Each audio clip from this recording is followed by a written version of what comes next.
Okay, so this is to show clock is on.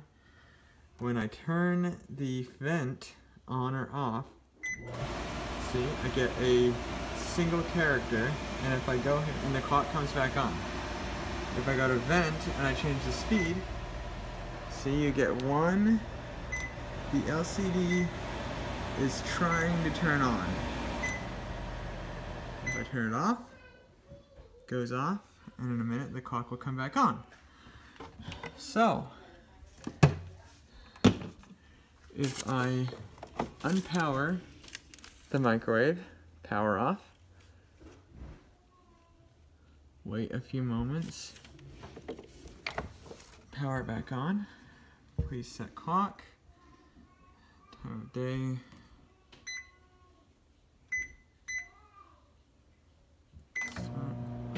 oh gosh, could be more, start or power, you know what, forget it.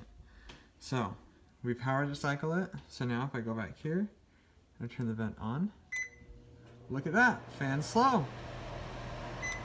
Fan low, fan high, fan turbo. There you go, LG.